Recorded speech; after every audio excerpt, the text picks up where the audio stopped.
नमस्कार, कल्प एकेडमी में आपका स्वागत है। आज फिर हम वापस सेकंड क्लास पर्यावरण से लेकर आए हैं जो रीट फर्स्ट लेवल के लिए है और अन्य परीक्षाएं जैसे सीटेट या अन्य राज्यों की अध्यापक पात्रता परीक्षा है उससे संबंधित प्रश्न इसमें दिए गए हैं, तो आप उन एग्ज़ाम्स की भी तैयारी कर सकते हैं।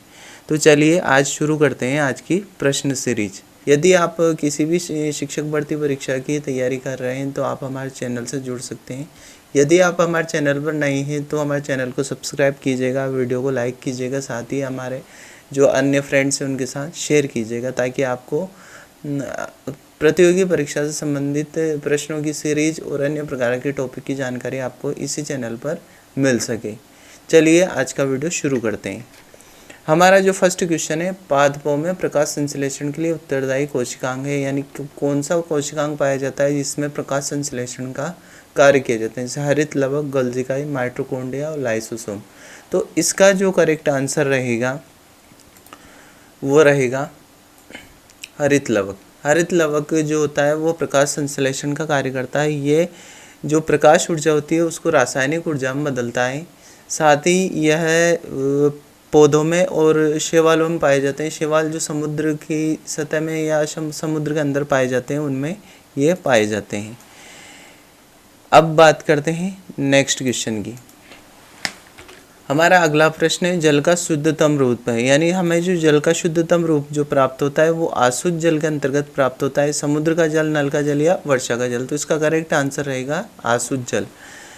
अब बात करते हैं हम नेक्स्ट प्रश्न की।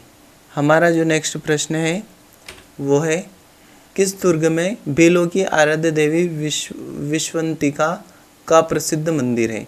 तो इसमें ऑप्शन दिए गए हैं मांडलगढ़ दुर्ग, सज्जनगढ़, मनोर थाना दुर्ग और टोडगढ़ दुर्ग। तो इसका करेक्ट आंसर जो रहेगा वो रहेगा सी, मनोर थाना दुर्ग में बेलों की जो आराध्य देवी है विश्वंतिका मंदिर प्रसिद्ध मंदिर स्थित है। तो इसका करेक्ट आंसर रहेगा मनोर थाना दुर्ग।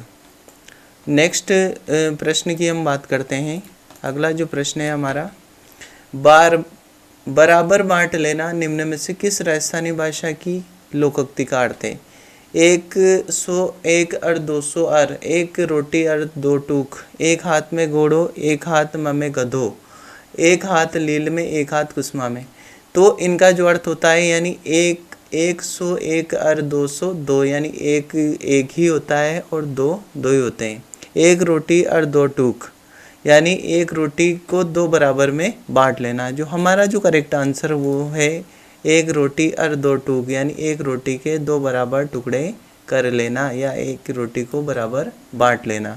तो हमारा जो करेक्ट आंसर होगा वो रहेगा बी और इसका आंसर है एक रोटी और दो टूक। अब बात करते हैं नेक्स्ट प्रश्न की, चलते हैं अगले प्रश्न पर। अगला प्रश्न हमारा है उस लोक देवता का नाम बताइए जिनकी मृत्यु जैसलमेर के राव रणकदेव भाटी से युद्ध करते हुए हुई थी। तो इसका जो करेक्ट आंसर है वो है, पहले ऑप्शन देख लेते हैं, मेहाजी मांगलिया, गोगाजी, रामदेव जी और पीपाजी। तो इसका जो करेक्ट आंसर हमारा रहेगा मेहाजी मांगलिया। मेहाजी मांगलिया जो है जैसलमेर के रणकदेव जी भाटी से युद्ध करते हुए मारे गए थे। तो हमारा जो करेक्ट आंसर है वो मेहाजी मांगलिया, यानी ए वाला जो ऑप्शन है हमारा करेक्ट है। नेक्स्ट हम बात करते हैं अगला प्रश्न, निम्नलिखित में से कौन सा ग्रह एक घूर्णन को पूरा करने में अधिकतम समय लेता है। यानी इन ग्रहों में हमारे जो ऑप्शन है इनमें सबसे अधिक समय लेता है प्लूटो, पृथ्वी, शुक्र और बृहस्पति। तो हमारा जो करेक्ट आंसर है वो शुक्र है।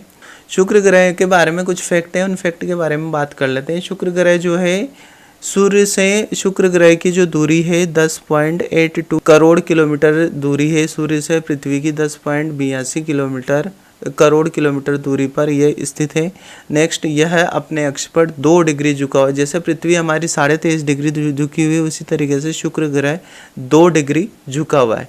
शुक्र ग्रह के बारे में एक और फैक्ट यह है कि शुक्र ग्रह सूर्य का जो परिक्रमण काल है वो पृथ्वी के दिनों के समय अवधि के अनुसार 225 दिनों में एक चक्कर पूरा करता है, जबकि अपने अक्ष पर घूर्णन करने में इसको 117 दिन का समय लगता है। यानी अपने ये अक्ष पर घूमने में इसको 117 दिन का समय लगता है।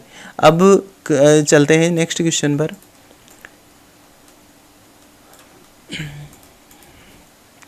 त्रिवेंद्रम अवस्थित विक्रम साराभाई अंतरिक्ष केंद्र मुख्यतः संबंधित है।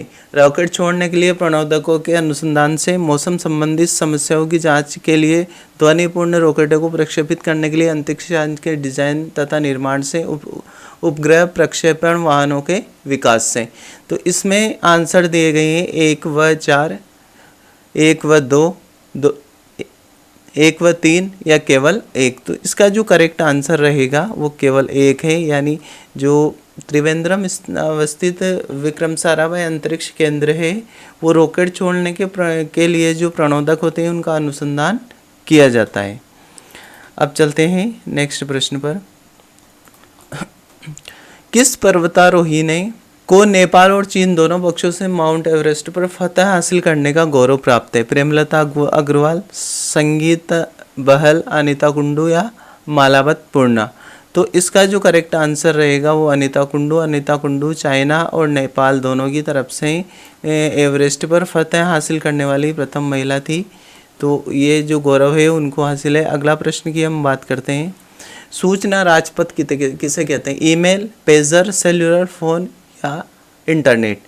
तो इसका जो करेक्ट आंसर है वो इंटरनेट को कहा जाता है, क्योंकि सूचना का राजपथ यानी इंफॉर्मेशन वे मार्ग, इन सूचना का जो मार्ग होता है वो इंटरनेट कहलाता है। इंटरनेट के द्वारा ही सूचना राजपथ पॉसिबल हो पाता है। तो सूचना राजपथ को इंटरनेट। अब चलते हैं नेक्स्ट प्रश्न। यदि जैवमंडल में CO2 गैस यानी कार्बन डाइऑक्साइड को हटा दिया जाए तो सर्वप्रथम प्रभावित होंगे? तो सर्वप्रथम प्राथमिक उपभोक्ता, द्वितीयक उपभोक्ता, उत्पादक या तृतीय उपभोक्ता?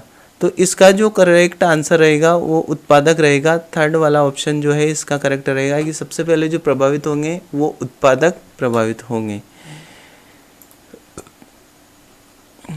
अब चलते हैं नेक्स्ट प्रश्न की तरफ। धुंध कोहरा स्मोग का निर्माण होता है।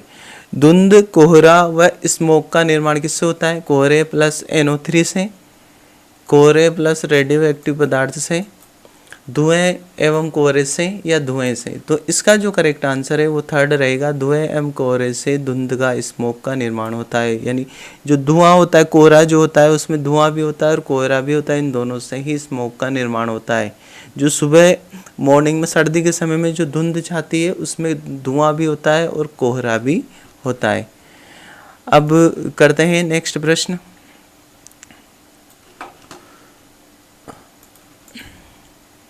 बेल स्त्रियों द्वारा शादी के समय पहने जाने वाली लाल रंग की साड़ी क्या कहलाती है? बोलरी, पंछा, कछावा या सिंदूरी? तो फटाफट इसका आंसर कमेंट बॉक्स में लिखिए। इसका जो करेक्ट आंसर है वो है सिंदूरी। सिंदूरी को बेल स्त्रियों द्वारा विवाह के समय, शादी के समय पहना जाता है। अब चलते हैं नेक्स्ट प्रश्न पर। हमारा जो नेक्स्ट प्रश्न है, विद्यालय के समुदाय में ले जाने का एक महत्वपूर्ण उपाय है। विद्यालय को समुदाय में ले जाने का एक महत्वपूर्ण उपाय है। अब इसके लिए कौन कौन से उपाय कर सकते हैं? भ्रमण, राहत कार्य, सर्वेक्षण या साक्षात्कार? इसका करेक्ट आंसर कौन सा होगा? थर्ड। इसका जो तीसरा ऑप्शन है सर्वेक्षण, वो इसका करेक्ट आंसर होगा। अब चलते हैं नेक्स्ट प्रश्न पर। हमारा जो अगला प्रश्न है वो है, मूल्यांकन प्रक्रिया का त्रिभुज बनता है। यानी मूल्यांकन प्रक्रिया में एक ट्रायंगल बनाया जाता है और ट्रायंगल में कौन कौन से बिंदु शामिल होते हैं उनके बारे में हमें बताना है। तो इसमें ऑप्शन दिए, छात्र, शिक्षक, अभिभावक द्वारा, उद्देश्य शिक्षण अधिगम द्वारा, छात्र शिक्षक पाठ्यक्रम द्वारा, या इनमें से कोई नहीं। तो एक्चुअल में इसमें एक ऑप्शन छूट चुका है। इसका जो करेक्ट आंसर रहेगा वो है उद्देश्य शिक्षण अधिगम एवं मूल्यांकन। इसमें मूल्यांकन को भी शामिल किया जाएगा इसमें।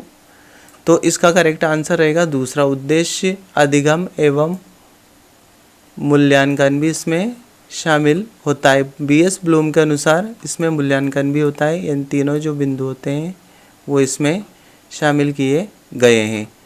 तो इसका जो करेक्ट आंसर होगा उद्देश्य, अधिगम व मूल्यांकन, तीनों चीज़ें इसमें शामिल होगी। अब करते हैं अगले प्रश्न के बारे में। पर्यावरण शिक्षण को पढ़ाना आरंभ करते हैं महाविद्यालय स्तर से, प्राथमिक स्तर से, माध्यमिक स्तर से या इनमें से कोई नहीं। तो इसका करेक्ट आंसर है प्राथमिक स्तर से ही पर्यावरण अध्ययन को पढ़ाया जाता है। तो सबसे जो करेक्ट आंसर रहेगा प्राथमिक स्तर से पर्यावरण शिक्षण को पढ़ाना आरंभ कर दिया जाता है।